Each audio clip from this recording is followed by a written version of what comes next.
شفاء لروحي وحبل المتين ورحمة قلبي وحصن الحصين.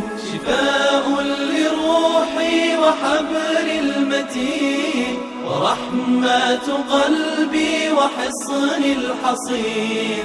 وأمن حياتي وخير الدليل إذا تهت يوما مع الحائرين. فقرآننا هدينا والحبور وبشر يسلي الفؤاد الحزين. وفي الليل عند احتلاك الظلام سيبزغ منه الضياء. أعوذ بالله من الشيطان الرجيم. بسم الله الرحمن الرحيم. الحمد لله والصلاة والسلام على رسول الله وعلى آله وصحبه ومن والاه. أما بعد. Qarindoshlar, biz bugun Baqaraning 172 oyatiga keldik. Ilgirki oyatda Alloh subhanahu va taolo insonlarga xitob qilib halol yeyish to'g'riliq mazmunlarni o'qib o'tgandik. Hozirgi oyatda Alloh subhanahu va taolo bu xitobini ayrim shaklda mu'minlarga qaratib qilyapti. Davatudu astag'izu billah ya ayyuhallazina amanu kulu min tayyibati ma razaqnakum washkuru lillahi in kuntum iyyahu ta'budun. Bunun qisqacha tarjimasini bir qilsam, ey mu'minlar, sizlar biz sizlarga bergan rizqlarning eng pokizlaridan, halollaridan yanglar. Agar Allohga ibodat qilsanglar, haqiqatan Allohga shukr aytinglar. Bu bugungi o'qimoqchi bo'lgan oyatningki qisqacha tarjimasi. Ya'ni mu'minlarga nisbatan halol yeyish, pok yeyish, ya'ni yemek ichmakni pokizlash haqida kelgan xitob. Oyatning deganimizdek 168-oyatda mushu temining o'zi o'tirib qo'yilgan. Ammo temi o'xshash bo'lgan bilan xitob farqli. Ya'ni bu oyatdagi xitob insonlarga bo'lgan, bu oyatdagi xitob mu'minlarga bo'lyapti. Mu'minlarga. Oyatda qayta bir o'qib o'tsak, ya ayyuhan nasu kulu mimma fil ardi halalan tayyib. Vaqtda nas, ya'ni kishilar deb xitob qilgan. Ammo oyatda hozir mu'minlar deb xitob qilyapti. Ammo bir nuqtaga diqqat qilishimiz kerak. Kishilar xitobi bilan kishilar degan so'zlarni nido qilyotib, halol yeyish to'g'riliq xitob qilgan vaqtida bu yerda tilga ilinadigan muhim halqa iymon masalasi. Ammo mu'minlar deb turib xitob qilgan vaqtda bu yerdagi muhim masala ahkam masalasi. Ahkam masalasi. Chunki har qanday bir hukm, halol, harom, masalan, qil, at, hukm, taklifat, hukm vazifasi faqat mu'minlarga chunki amal qilishning bir ishqa. Taklifatning sharti iymon. Yani bu demakchiki, oyatning bosh oyog'iga qarag'an vaqtda sen Allohni iloh deb tunugan ekansa, uni o'zingning ilohiy deb e'tirof qilgan ekansa, o'zingni uning bandasi deb e'tirof qilgan ekansa, tabiiyki din ahkomlarini onundan al degan ma'noda. Ya'ni bu Allohning adolati. Allohning adolati shuki, Allah vazifani o'ziga ishonganlarga tushiradi. Vazifani o'ziga iymon etganlarga beradi. Dal insonlar o'tirisidagi masalaning aksi. Chunki insonlardan bo'lgan rahbarlar vazifalarni kimga atadi? O'zining rahbarligiga rozi bo'lgan va rozi bo'lmagan. Masalan, kuch bo'lib qolsa, kuch bilan kuch ishlatib, bism ishlatib turib, hammadan o'ziga qo'ysin. Bu insondagi ahvol. Ammo Alloh subhanahu va taolo o'ziga iymon etganlarga vazifa tushiradi, qolganlarga vazifa tushirmaydi.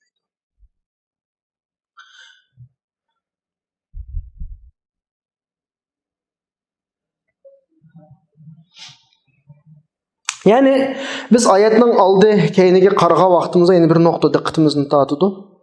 Alloh subhanahu va taolo biz sizlarga rizq bergan narsalarning eng poklaridan yanglar degan so'zning o'zi, ya'ni mu'minning shu xil aqidasini aks ettirib turadi. Ya'ni mu'min Alloh subhanahu va taolo bizni yaratdi, bizga rizq berdi degan e'tiqod mu'minning asosiy e'tiqodlaridan birisi. Andan oyatning oxirisidagi vashkuru lillahi in kuntum iyyahu ta'budun degan oyat qarab vaqtida agar Allohga haqiqiy iymon etgan bo'lsanglar, Allohga shukr qilinglar degani. Mu'min bandining Allohga shukr etishi vojib. Ya'ni mu'min banda Allohga ibodat qilamiz degan iddialar bo'ladi ekan, Allohga ham qana qilish kerak, shukr billah qilish kerak. Bu oyatning hukmi bilan. Hamda undan keyingi 71-173-oyatga qarasak, Alloh subhanahu va taolo oyatni deganimizdek ahkam masalalarini akaldi. Davatudo innama harrama alaykumul maytata wad-dama wa lahmal khinziri wa ma uhilla bihi li ghayrillah faman ittarra ghayra baghin wa la 'adin fala ithma alayhi innalloha ghafurur rahim. Oyatning qisqa tarjimasiga kelsak, Alloh subhanahu va taolo sizlarga o'zicha ulab qolgan hayvonlarni harom qildi, qonni harom qildi, cho'chqa go'shtini harom qildi.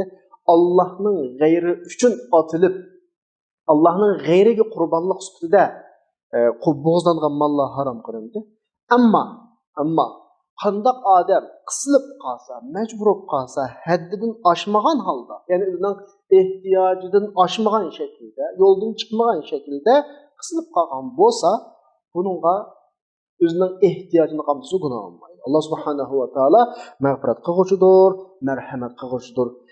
Ya'ni oyatda maytat sizlarga harom deb iborat bu. Maytat nima bayatni tarjima qilgan vaqtida üzülüp qolgan hayvon deb tarjima qildim. Biz arabchada shu uluk ifodasini ifodalaydigan so'zdan ikki xil so'z uchirtibmiz. Birisi meyyit. Biz Uyg'ur tilida bu qo'llaymiz bu so'zni. Masalan, meyyit o'lib qolgan odamni meyyit namozi deymiz, bu meyyit. Yana birisi meyta. Masalan, Qur'onda bunda so'zlar qo'llanilgan oyatlar intayin ko'p. Fasuqnahu ila baladin meyyit. Mana şekilde keladi Surah Fatiha'nınki 9-oyatida. Yani birisi teşditlik meyyit, yani birisi meyit, yani teşditsiz mana şekilde. Hem de meyyit deganning ma'nosi nima desa, meyyit deganning ma'nosi o'ladigan odam degan gap. Ne hozir o'lgan emas. Hozir o'lgan emas. Ammo hozir tirik bo'lsa-ku, hamon bir kun qana qiladi, o'ladi. Demakki, masalan Surah Zumar'ninki 30-oyatida bunda bir oyat var. İnneke meyyitun ve innahum meyyitun. Sen mi öylese? Bir kanakta hazır ölüp diyen gediniz.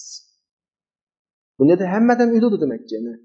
Hazırlıkta halette hayat olsun ama hamam bir kınısı ölümden kutlanmaydı. Bu mananı ifadeleydi o meyyit sözü. Ama meyyit sözü dehşetsiz şekilde meyyit sözü manası şu vaktinin özü de ölüp diyen manada. Ama ayetinin özüge kaysak ayette İnnema harrama aleykumul meytete mana şekilde okuyumuz. Yani teşhissiz şekilde okuyumuz. Eğer meyyite de okusak, dünyadaki bütün canlılıkların hemmisi ölüdü tabi. Ulanın hemmisi haram diyendek ma'no çıkıdı. Ama bir yerde meyte okuyumuz ki, muşu vaktinin özü de ölüp gitti. Bunun texmi iniq izahatı, başqalar tarafından öldürülmey, ceni özlügüden çıkıp ketken. Ceni özlügüden çıkıp ketken, manda nese bu meyte oldu. Bu haram demekçi. Bu haram. Hem de bunun haramlık hakkında toxtalgan vaqtimizda hayvanlar özüçü ölgen vaqtida. Hayvanlarning bedeninde bab bo'lgan qon shu petda qoladi. Biz ilgirki bir dersimizde degandek meyli insan bolsun yoki hayvan bolsun, bunun bedeninde qonlar bedendeki mikroplar bilan mikroplanib, bakteriyalar qonlar yo'qib, yani buzuqqan deymiz, buzuqqan holatiga keladi. Bu bedendeki jigarga o'xshash, talga o'xshash, börekka o'xshash a'zolar bilan tozalanib, yani bedenge qaytadan tarqitiladi. Bedenge qaytadan tarqitiladi. Endi biz hayvonlarni bo'g'izlagan vaqtimizda bunun bedendeki tozlangan qon va tozlanmagan qon, bütün qonlarning hammasi eqib chiqib ketadi. Bizga faqat sog'lom go'shtlam qoladi. Ammo bo'g'izlamay o'zi julab qolgan vaqtda bedende Aşı buzuqqan ve sağlamqan hemmisi o'xshash shaklda qilib qoladi. Bu tabiiy nurg'un kasalliklarni saqlab qoladi o'zida. Masalan, bir to'xuni shu o'lchamlik bo'g'izlab badandagi qonni oqtirgandan keyingi holati, go'shtning holati bilan bo'g'izlanmay o'zicha ulab qolgan to'xuninki. Masalan, shu o'xshash shaklda sinab baqsaq, masalan, qonni chiqarib o'ltagan to'xuning go'shtini akaganimizda bu go'sht pishishning oldidagi holat bo'lsin, pishqandan keyingi holat bo'lsin, hatto puroqlarigacha, uning ta'migacha hammasi o'xshash. Shunga dinsiz insonlarmi bu nuqtadan, garchi diniy nuqtadan qilmasimi, qarab go'shtning sifatiga qarablam, ta'miga qarablam to'xularni, garchi bizdek shar'iy shaklda o'lchamlik o'ltamizmi, qonni oqtirdi. Masalan, bu nima desa, farqi va bu ikkisiningki, tabiiy farqi va. Endi Allah subhanahu va taolo maytatni harom qildi. Maytatni harom qilgan vaqtda biz bayatni degandek nurg'un ahamiyatni bayon qildikki, ammo hech kimninki Allah subhanahu va taoloning nomidan o bu harom, manda sababdan harom, anda sababdan harom deyish haddi yo'q. Madam biz Allah'ni bizning ilohimiz, bizning xoliqimiz deb itrof qilgan ekanmiz. Itrof qilgan ekan. Allah haram dedimi? Haram. Allah yeme dedimi? Yedidimi shuning o'zi. Yani Allah subhanahu va taolo uni bizga foydali tarafdan chiqaribdi. Garchi biz buning nima zarari borligini biz bilmagan taqdirimizdami? Allah yeme dedi ya, yemasi kerak edi. Chunki u Allah biz uchun rizq qilib yaratib bergan rizq u. Allah subhanahu va taolo yaratib bergan. Yaratquchi zotning o'zi yeme dedimi? Uni nimishqa yemaymi deb so'rashning o'rni. Chunki uni yo'q qiyadin biz yaratib bergan o'ti. Agar yo'q bo'lgan bo'lsa, hech kim so'maydik. To'qu degan narsa yo'q bo'lgan bo'lsa, qo'y degan narsa yo'q bo'lgan bo'lsa, biz hech kim so'maydik. Dunyoda undan narsa bo'lmaydi. Endi yaratib bergandan keyin rizq ekan dedik. Ammo buning bir shakllarini, o'zlab qolgan shaklni yemadigan vaqtda nima deb so'rash huquqimiz. Allah subhanahu va taolo agar bizga foydali talabni iroda qilmasaydi, u to'qni yaratib bermaydi. Yaratib rizq qilib, bu bizni ko'zlagani, bizning manfaatimiz. Endi yemaydiganda cho'qim bir masala bor-da, bir masala bor. Endi bu aloqa diniy ahkamlar, garchi uningki bilaligan ba'zi hikmatlarini, ba'zi ahamiyatlarini biz o'rtaga chiqamiz endi. Buning unda ahamiyati bor, shu buni Alloh buyurgan, buning unda zarari bor, shu Alloh to'sqan degandek. Ammo bizning unda majburiyatimiz yo'q. Unda agar hikmatini, illatini, buningdagi nima uchun bu farz, nima uchun bu harom, buni surishtiq qilmasak, qilmaymiz bu ishni. Bu buyruqni ijro qilmaymiz degan vaqtimizda biz Allah subhanahu va taoloninki ilohlik tarafini e'tirof qilamiz. Biz madam Allohga ishondik. Bu birinchi eng muhim nuqta. La ilaha illalloh dedik. Bu eng büyük bir o'tgan. Bu yerni o'tdik. Biz shuning haqiqiy ishongan bo'lsak, tamam, uning orqasidagi qilmalarni, mayli hikmatini bilayli yoki hikmatini bilmayli ijro qilish. Bu mu'minning sifati. Bu mu'minning sifati. Endi oyatda Alloh subhanahu va taolo bizga xitob qilyapti. Iymon nuqtasida turib xitob qiladi. Ey mu'minlar deganning o'zi mana ishonganlar degan gap.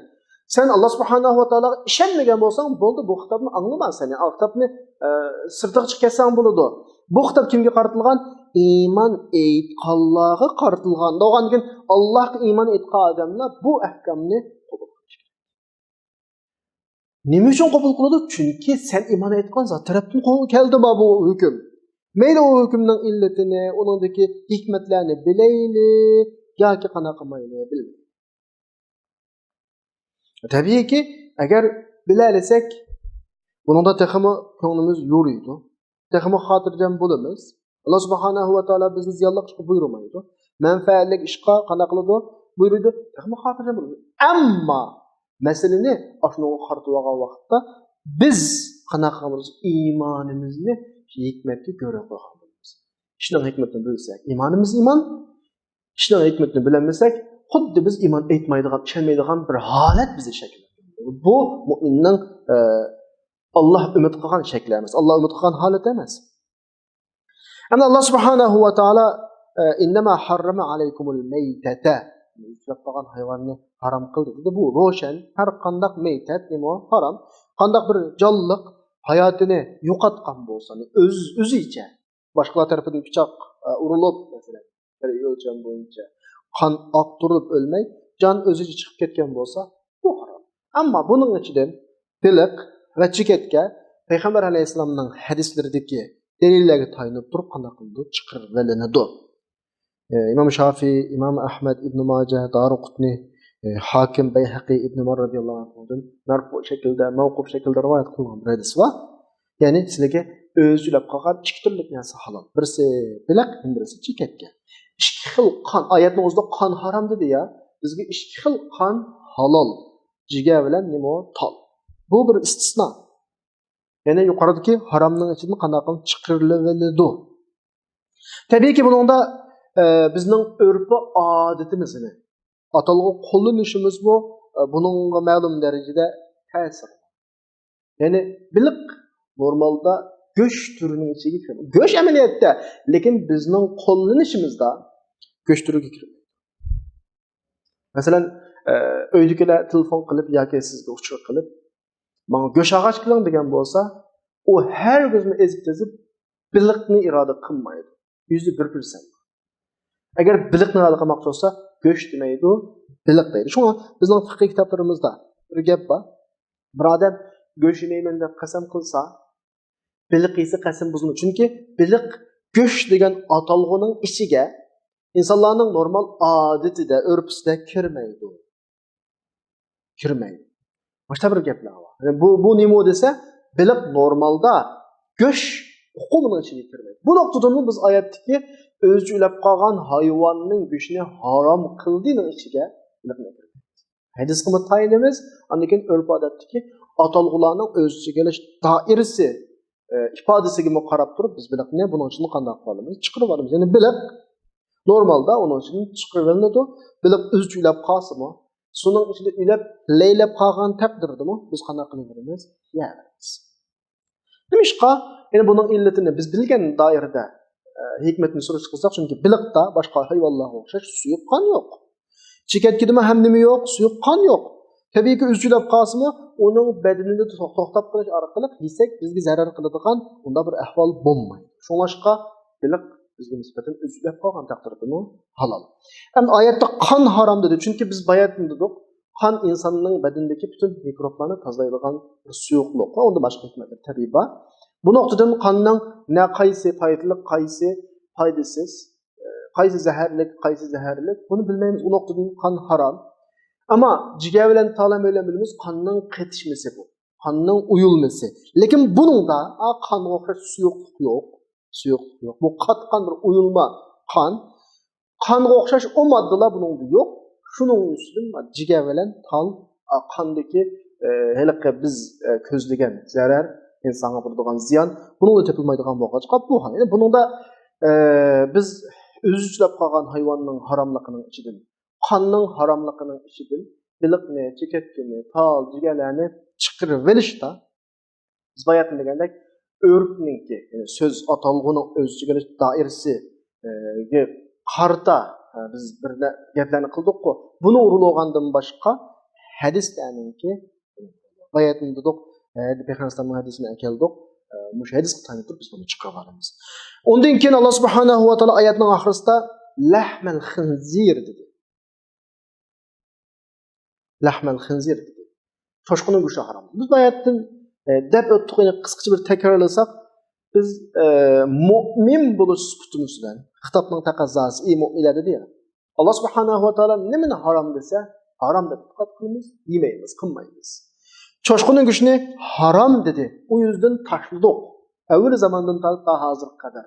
Ama vaqtning o'tishiga ergishib, zaman bu halol haromlik masalasining aniq ekanligini ham qanday qildi ifodaladi. Yani toshqinning go'shtida favqulodda insonlarga zararlik ilmiy bayqash orqali zararli bir moddalarning bo'ladiganligini borligini isbotlab chiqdi amaliyotda.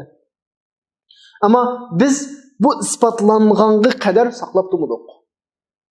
Cho'chqaning go'shi nimishqa harom? O simiz bir hayvon bo'lsa, jiq go'sh chiqadigan bo'lsa, o jiq tug'adigan bo'lsa demidik.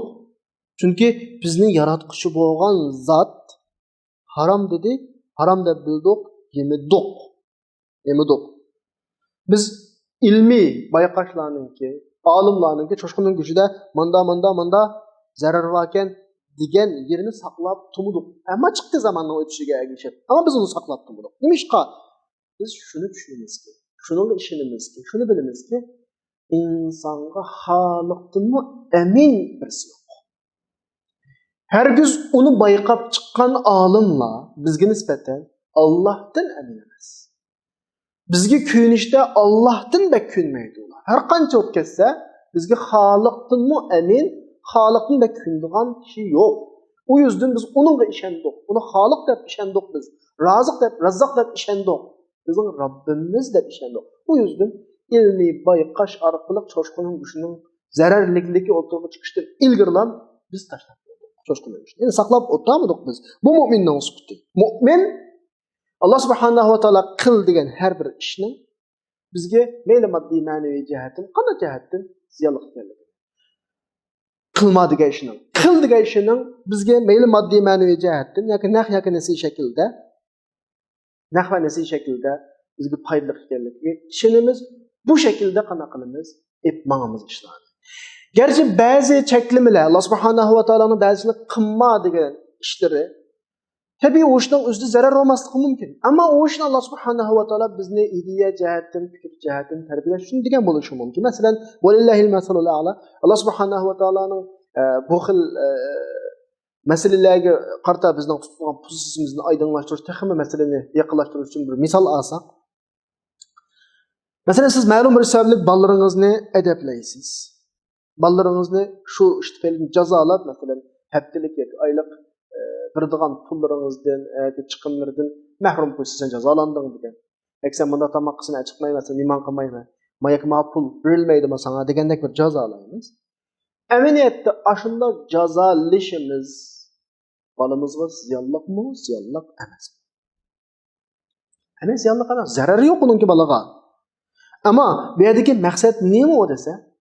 Ota-onasi rozi olmaydigan shu ishni ikkinchi deb qilmasin degan maqsadda uni ma'lum ishlarni cheklaydi. Uni qilmaysa, buni qilmaysa, o'yib chiqmaysa masalan. Yoki men pulni qaylamaysiz deganda. Bu yerdagi bolani o xil shaklda bir ishlarni qilma deyish, shu ishning zararli bo'lganligi yoki u ishni cheklash orqali bir zarar bunda shaklda emas masala. Masala uning üzlüksiz bir hata işleri davamlaşıp ketmeslik için normal işlemi çekmeyimiz balalarımız. Yani çekilgen işten özü ziyonliq emas emniyet üstüzde. Onun pul harcı ziyonliq emas normalda. Mesela.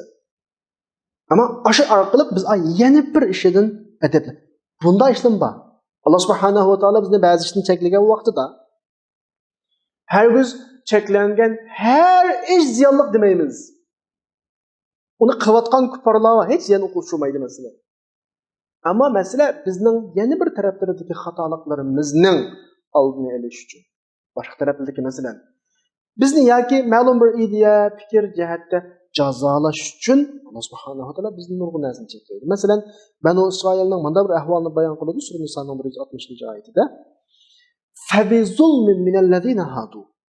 Yahudilarninki zulm qilganligi sabablik harramna alayhim tayyibat uhillat lahum. Ularga halol bo'lgan pak narsani harom qildik deydi. Qaranglar, o pak narsa pakki o.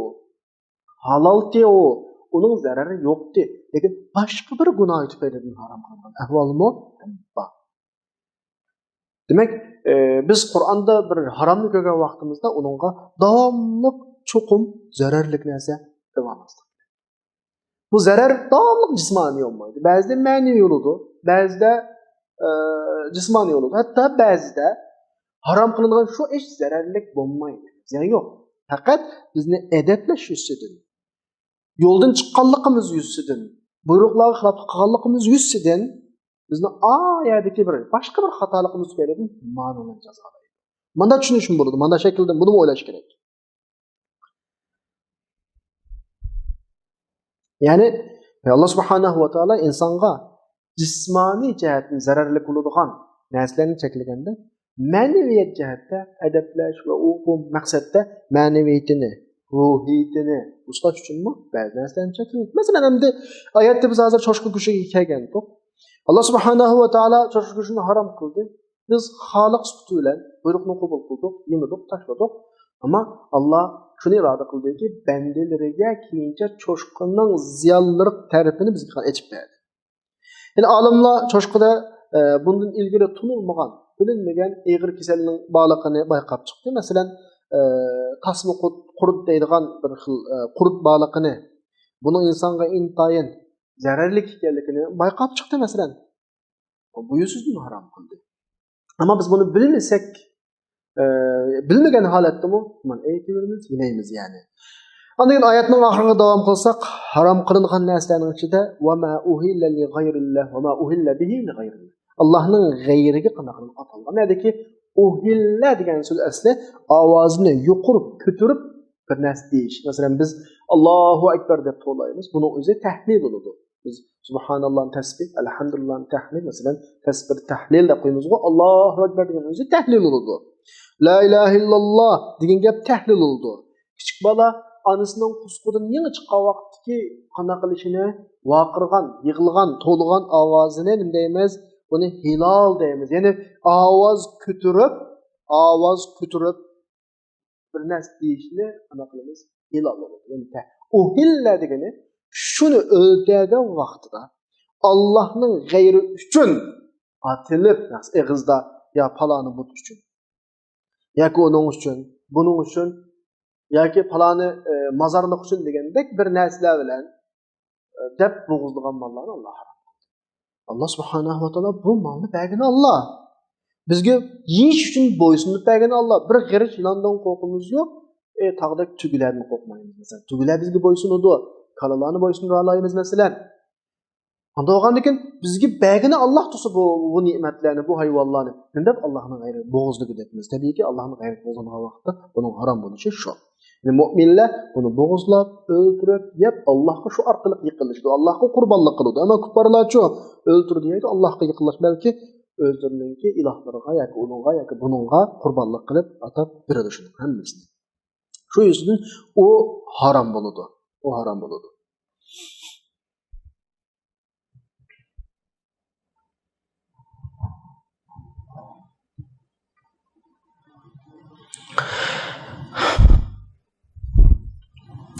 Hem de Allah subhanahu wa ta'ala bu ayette bizge nurgun ahkamlarını koydu.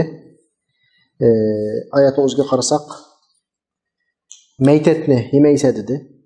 Üzülüp kalan hayvanını. Kanını yemeyse dedi. Çoşku kuşunu yemeyse dedi. Allah'ın gayriga atalgan narsalarni yemeyse dedi. Bu hemmesi Allah subhanahu wa ta'ala'nın yemek içmek babidagi bizge qo'yib bergan nimasi qonunlari. Allah subhanahu wa ta'ala qonun qo'ygan vaqtida kulli şekilde prinsipal ishlarga qonun qo'ydi. Ve bazı ehtimalatlarını ham qo'yib qo'ydi keyinida. Ama insanlar qonun tuzgan vaqticha. İnsanlar qonun tuzgan vaqtida qonunni tuzildi keskanda. Ya 2 yildan keyin, ya 3 yildan, ya 4 yildan keyin qonunni o'zgartib, yani yangi masalalarni qo'shdi. Chunki dastlabda tuzgan ehtimolsiz qonunlari jamiyatda uygun kelmaydigan bir taraflar o'rtaga chiqadi. Shikoyatlar keladi, nurg'un odamlarga u qonundan zulm bo'ladi, nurg'un odamlarning haqqi u qonun bilan yeyiladi. Bu xil shakldagi shikoyatlar va masalalar bularni bu qonunni o'zgartirishga majbur qiladi. Shuning bilan qonunni qana qiladi, o'zgartiradi, ya'ni uni qo'shimizda. Ammo Alloh subhanahu va taolo qonun qo'ygan vaqtda bizga hukm belgilagan vaqtida yengillanish ehtimoli bo'lgan masalalarning hammani o'z ichiga oladigan shaklda kengir ehtimollik bilan qonun qo'ydi. Chunki islom, biz hozir e'tiqod qilayotgan islom eng oxirgi din sifatida undan keyin yana bir ikkinchi bir payg'ambar, ikkinchi bir risolat kelmaydigan bir din yo'l sifatida kelgan. Bo'lgandan keyin bundan yo'l yo'q. Yangi yo'l yo'q bundan keyin. Yangi payg'ambar kelmay, yangi kitob tushmaydi. Tugidi endi musulmonlar. qiyomatgacha bo'ladigan ishlarning hammasining ehtimolotlarini o'ziga olgan shaklda, kulli, prinsipal shaklda qonun yo'l qo'yibmiz. Chunki Payg'ambar oxirgi payg'ambar. Aqli jihatni o'ylasaqmi, burunqi zamonlarda qanday bo'ldi? Payg'ambarlar uzluksiz keldi. Kitoblar uzluksiz tushib turibdi. Uning ustiga bir mahallaning, bir yurtning payg'ambari bilan yana bir yurtning payg'ambari boshqa. Her yurtning amaliy ehtiyojiga qarab turib, har payg'ambarga o'zgarishlik qonunlarni tugizadi. Ammo payg'ambar bu gapni tugizdi. O yüzden payg'ambarga tushirilgan bu ahkomlar, qonunlar shamil, hammani o'ziga oladigan komil, mukammal bo'lishi kerak. Endi yerlik qonunlarning gapini qildik qo'ya. Yerlik qonunlar insonlarda yuz bergan ba'zi bir zaruratlar tufaylidan o'zgartirish e'tiboridir. Chunki tunji tuzgan vaqtda bu xil ehtimolliklarni ular inson bo'lishi bilan o'ylamoq. Shu 4 yilda, 5 yilda, 10 yilda bir qitim qonunlarni o'zgartirib turadi. Endi Alloh subhanahu va taolo shu yuz beradigan zaruratlardan tortib hammani Alloh subhanahu va taolo biladi. Garchi shu kunusda shu zarurat bo'lmasin. Unda o'g'achqa shoma Alloh subhanahu va taolo tuzgan qonunlarda o'z chegarash doirasi va qo'yib qo'yiladigan ehtimolliklar nihoyatda go'zal shaklda qo'yilgan. Masalan, Alloh subhanahu va taolo maytat nemanlardi bu bo'lsa, bir qizlar o'zlab qolgan narsa hech kim bo'lmaydigan bo'lsa. To'g'ri, maytat degan insonga zarar qiladi. Ziyonliq. Shu nima dedi? Ammo biz favqul odda bir safarda bo'lib qoldik. Bir ahvollar yuz berdi. Masalan, bir cho'l bayovallarda üzücü ilep qolgan maytatning bir narsa yo'q. O'lish xavfiga duch keldik. Mavmo zarar. Shunga Alloh harom qilgan. Nima degan? Mavmo zarar, ya'ni o'lim. Bu taqa cho'ng zarar. Bunday ahvol ostida agar bu ehtimollik qo'yilmagan bo'lsa, bu ehtimollik ko'zi tutilmasa, biz o'lim yo'l tanlaymiz. Chunki harom. Biz buni ko'tarmaymiz buni. Açlıktan ölümüzde bu ilahi adalet nimdeydi desem ayette. Muşlarının hemini göz tutan şekilde ayetinin ahırsı da فَمَنِ اِتْتُرَّ غَيْرَ بَاغِ وَلَا عَادٍ فَلَا اِثْمَ عَلَيْهِ. Şimdi insanların bazı şunda bir zaruret kısılıp kalıdığın, mecbur kalıdığın bir haletler oldu. Aşta halet geçip kaldığı vakti da ayetin degeninde çöl bayavallarda ilgili bir nesi yok. İlep geçiş ihtimalimiz yok kaldı. Mesela ormanda çoşku var. Yani ki bizden bilmem atkan uluğumuz ülüp kaldı. Meytet, av çoşka, yeni bir yer tarafta ülüm. Ana kılımız Allah subhanahu wa ta'ala diyor ki kısılıp kaldığı vaxtıda haddin aşmağan şekilde canını saklap hayatının kapaletiga iki pillik kılalığı igi bulalığı yerge yetkengice qanaqturaligi buna deganlik halol deganlik emas juma. Çoşqa haram. Meytet haram. Ammo uning haromligini men o'ylamaydigan bir narsa uchoq o'g'achqa haram ne yesang bo'ladi. Haddingdan oshmagan, chekdan oshmagan shaklda buning gunohini kechirib Günahını keçirdik. Bunun da halal olup kalmaydı. Makallan halal diye ibaret işletsek olmaydı. Halal olup kalmaydı. Belki haram. Ama günah olmaydı. Fakat günah deydiğin bir neyse kana kalır. Evetildi bu yerde.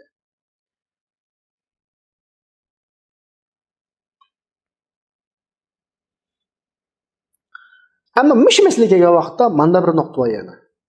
Yani biz hayatımızı saklap qilish uchun haram ishni qilsak bo'ladigan bo'ldi ya. Yani misha kelgan vaqtida mushu haram ish endi manda shakldagi haram bo'lmay boshqaning haqqiga munosabatlik haram bo'lib qolsa.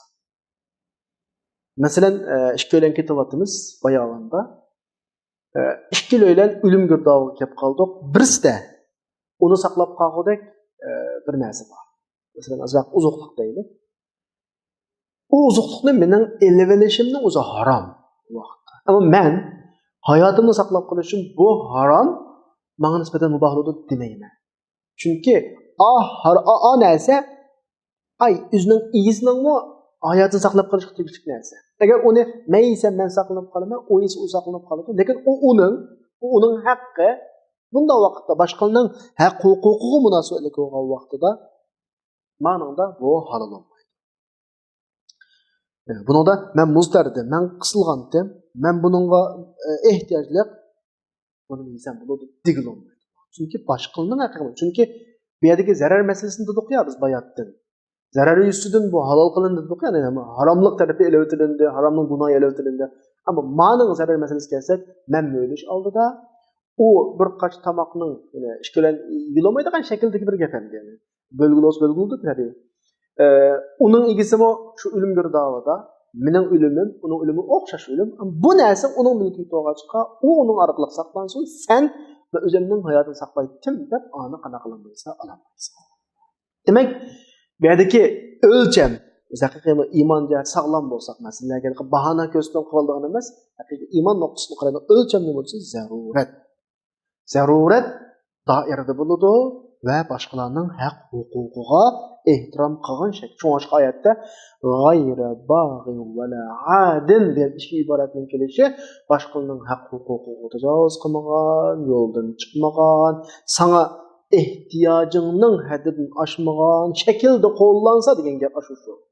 Gayribaq walaat shu haq huquqiga boshqalarni tajovuz qilmagan, o'zingning haddidan aşmagan şekilde. Yani ehtiyacыңga tushib, sening hayotingni saqlab qolgudek, sen tushib qolgan mushu xafalikdan, mushu musibatdan qutulgudek darajada qilsang, falasmi. Vaqti gunoh olmaydi. Demek günah olmaydı degan gap qargan vaqtda asli bu haram. Günah va uningda faqat Alloh subhanahu va taolo sana buladigan gunohni elvatganlar. Yani kallangda yavatqanim haram deb turishing kerak. Bu haram narsa, lekin meysam günah olmaydi deb turishing kerak. Mana o'qtayni qo'yib ketsin. Chunki unda demay bu halol oldu degandan keyin bizning azroq o'zimizni qo'yib o'tish ehtimoli. Bu haram, halol emas u. Gunohni yo'q qiladi Alloh subhanahu va taolo. Hem de ayetinin ahirisi Allah subhanahu wa ta'ala innallaha gafurur rahim bilen ahirdaştırdı şu ayetini. Allah subhanahu wa ta'ala günahını mağfiret kılgıcı ve merhamet, rahmet kılgıcı. Yani günahını mağfiret kılış, rahmet kılış degenden öze bir günahı aldı degen gap. Mağfiret kılışın günahı oluş gerek. Yani demek ki oğunu şu muzdar, kısıtpağı adamdan kılıvatkan işleri yavatkanı asla haram. Allah subhanahu wa ta'ala buna kanaka etti. Yok qilib haromning gunohini insonga qanaqa yuklamadi deydi. Bu nuqta chiqdi bu yerda. Shuning bilan bugungi darsimiz oxirlashdi. Va oxiru da'vana alhamdulillahi robbil alamin.